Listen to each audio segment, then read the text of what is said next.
Hey everybody, it's Beth. Today I'm using this napkin and wall shelf from Dollar Tree, as well as these 2.5-inch wood letters from Amazon. I start by painting the outside edge of the letters with moss colored chalk paint by Waverly. For the smaller areas, I just use a small paintbrush to paint those areas. I then painted the fronts of the letters with plaster colored chalk paint, also by Waverly. I dried those completely, and then I took Mod Podge and applied that to the fronts of the letters. And then once I had that applied, I dried the Mod Podge.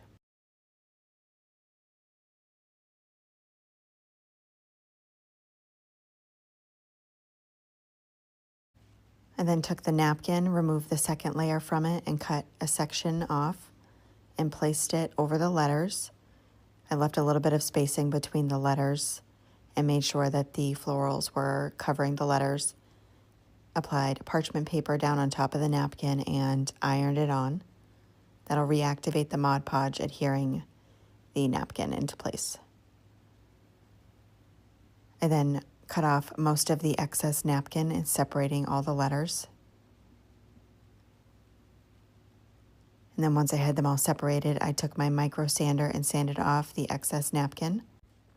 You could also use a flame to remove the excess napkin, but I just don't like doing that, so I sanded them.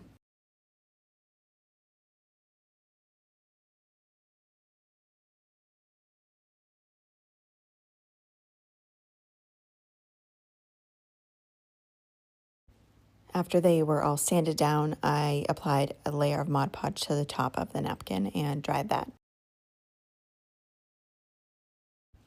Next, I'm taking some spackling and filling in just 2 of the holes on the wall shelf. Just the 2 on the longer side. The other 2 I will be using to put in a hanger.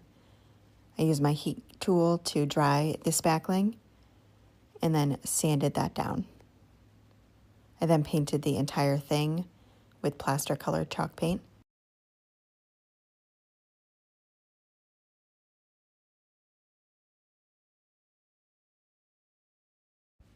Once that was dry, I used some masking tape and taped off about a 1/4 inch on the longer side of the shelf and painted that with moss colored chalk paint.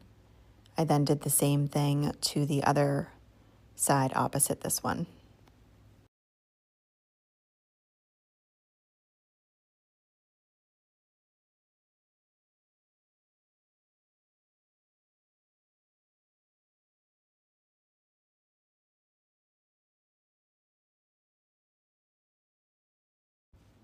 Next, I placed down my letters, just eyeballing it at first to get my spacing.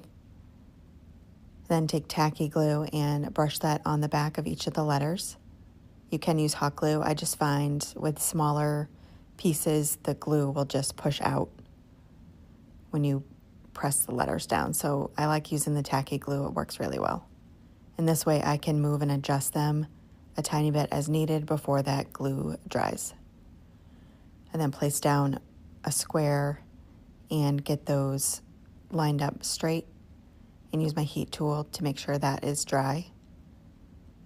And then cut this piece of paper covered wire, loop it from the back to the front and twist it with some needle nose pliers so it doesn't pull through that hole.